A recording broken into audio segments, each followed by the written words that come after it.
Guang, tamadun Cina. Tamadun Cina merupakan salah sebuah tamadun tertua di dunia. Tamadun ini dibina dan diperkembangkan selama 4,000 tahun telah membawa kepada kegemilangan. Tamadun Cina ini muncul daripada kesuburan tanah di Huanghe atau Sungai Kuning di bahagian utara. Tamadun Cina boleh dibahagikan kepada beberapa tahap pembinaan, perkembangan dan kejatuhan. Pada zaman pembinaan, ianya juga dikenali sebagai zaman berperang. Pada zaman keagungan pula, pencapaian agung dalam bidang pentadbiran dan zaman peralihan merupakan zaman pencerobohan serta zaman moden sebagai tahap pencerobohan kuasa asing di China. Tamadun Cina hampir mengalami keruntuhan, namun nilai-nilai lama yang ada pada tamadun ini dan pengalaman para pemimpin Cina membuatkan tamadun ini kekal hingga hari ini. Seterusnya, budaya dan masyarakat tamadun Cina terbahagi kepada 7 bahagian. Yang pertama, sistem kekeluargaan, 5 hubungan, lawatan dan kunjungan, perkahwinan, kelahiran, kematian, perayaan, tradisi. Untuk sistem kekeluargaan, mereka meletakkan kuasa suami paling tinggi, mementingkan anak lelaki, penguasaan masyarakat melalui pendidikan dan mementingkan pertalian darah. Seterusnya, 5 hubungan. Hubungan pertama, bapa dan anak yang dipanggil Fuzi, suami dan isteri yang dipanggil Fufu, adik-beradik Zhang Yu, kawan-kawan Peng Yu, pemerintah dan rakyat Jun Chen. Untuk kunjungan dan lawatan, tetamu berada di sebelah kiri tuan rumah sebagai tanda hormat, minum setelah dipersilakan berulang kali, jangan datang ketika makan malam kecuali berurusan penting. Terusnya, kelahiran. Pantang larang diamalkan selepas sebulan kelahiran.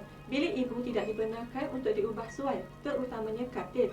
Kelahiran diraikan setelah bayi berusia 1 bulan. Untuk perkahwinan, terdapat 3 upacara perkahwinan. Perkahwinan sivil, upacara minum teh, jamuan makan. Jamuan makan wajib diadakan untuk mengumumkan perkahwinan. Warna merah dipilih kerana bererti baik atau gembira. Elakkan memakai pakaian warna suram. Seterusnya, kematian. Memakai pakaian berwarna suram, pelawat diberi seutas benang merah ataupun gula-gula yang berikat benang merah sebagai tanda terima kasih. Membawa sepasang jelai putih, duit kertas, alat sembahyang dan diberikan kepada keluarga si mati yang kurang berada. Dan akhir sekali, perayaan tradisi. Yang pertama, 12 binatang yang menaungi kalender, Tahun Baru Cina, Cap Gomeh dan perayaan Kuih Bulan. Nilai-nilai dalam tamadun Cina. Yang pertama, nilai ekonomi yang menitik beratkan aspek pertanian. Nilai yang kedua adalah nilai politik yang menekankan aspek kekuasaan agar kepentingan golongan pemerintah dapat dikekalkan. Dan nilai yang ketiga, nilai masyarakat yang memfokuskan kepada aspek kekayaan, jasa dan nama. Nilai yang keempat adalah nilai keagamaan, yang mana penyembahan ini dilakukan bagi mendapatkan perlindungan hidup. Nilai yang kelima, nilai akhlak untuk mencapai keharmonian dalam masyarakat. Nilai yang keenam, nilai pencapaian, yang melihat nilai ini sebagai pencapaian bagi seseorang individu. Dan yang terakhir adalah nilai koneksif yang merupakan nilai intelektual. Masyarakat Cina berpegang kepada pelbagai agama, ajaran dan falsafah hidup. Antaranya ialah Konfusianisme, Buddhisme, Daoisme, Moisme dan Legalisme. Konfusianisme ialah agama terbesar di China. Ajaran ini diasaskan oleh Kong Fuzi yang merupakan seorang tokoh yang berketurunan bangsawan. Ajarannya merangkumi aspek falsafah, pendidikan, sosial dan politik yang menekankan nilai moral yang mulia seperti Ren, kemanusiaan, Li, kesopanan, Xiao, ketaatan kepada ibu bapa, Yi, kewajaran dan Zi, kebijaksanaan. Ajaran Buddhisme merupakan salah satu kepercayaan yang mempengaruhi budaya dan pandangan masyarakat Cina. Ia diasaskan oleh Siddhartha Gautama Buddha dan mula tersebar ke Cina sejak kurun pertama Masihi iaitu semasa dinasti Han. Ajaran ini dibahagikan kepada 3 bahagian iaitu Panna, kebijaksanaan, Samadhi, penumpuan dan Sila, moral.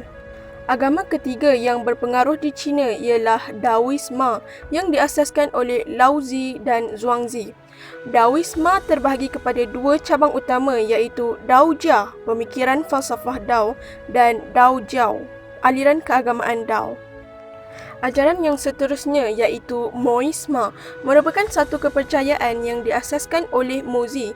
Antara konsep penting dalam pemikiran aliran ini ialah Jiannai, kasih sayang sejagat, Fei Gong, mengecam sikap suka berperang, Fei Ming, menyerah kepada nasib, dan Shang Xian, mengutamakan golongan cerdik pandai. Ajaran yang seterusnya iaitu Legalisme. Aliran ini terangkum dalam 3 cabang iaitu Fa, undang-undang, Shi, autoriti, dan Shu, kaedah. Legalisme diasaskan oleh Han Feizi dan dilaksanakan semasa pemerintahan dinasti Qin oleh Qin Shi Huangdi. Aliran ini mengutamakan pemikiran sosiopolitik dan kekuasaan pihak pemerintah terhadap rakyatnya. Bercerita mengenai interaksi antara tamadun Cina dengan tamadun Islam. Islam mula bertapak di Cina apabila delegasi Sa'ad bin Abi Waqqas disambut baik oleh Maharaja Yang Wei pada dinasti Tang sekitar tahun 618 Masihi. Islam pada ketika itu berkembang dengan pesat terutamanya di Xinjiang, Gansu, Hubei, Qinghai dan Yunnan. Hal ini menjadikan Cina Muslim di China mencecah 138 juta daripada populasi besar 1.3 bilion di China. Sehingganya ke hari ini, terdapat beberapa tinggalan tamadun Islam di China seperti Masjid Niuji iaitu masjid tertua yang dibina pada 996 Masihi.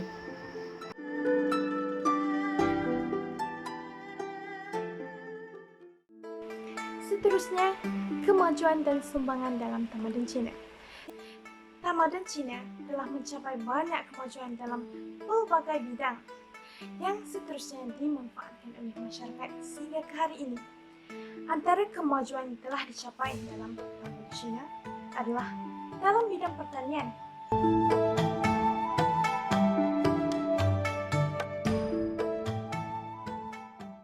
Masyarakat Cina telah mencapai kemajuan apabila mereka mula mencipta peralatan daripada besi sebagai contoh cangkul dan juga sabit. Selain itu, masyarakat Cina juga telah berjaya mencipta tenggala yang digunakan untuk pembuatan batas tanaman. Seterusnya, masyarakat Cina juga berjaya mencipta kolar kuda yang membolehkan kuda menarik tenggala, kereta sorong, kereta kuda dan menyisir tanah. Manakala dalam bidang sains dan teknologi, tamadun Cina telah berjaya mencapai kemajuan dengan menemukan teknologi pembuatan kertas. Dalam tamadun Cina, kertas diperbuat dengan mencampurkan bahan-bahan mentah seperti rami, buduh dan sayuran yang dicincang dan dihancurkan serta dijadikan pulpa. Tamadun Cina telah mencapai kemajuan dalam sistem tulisan.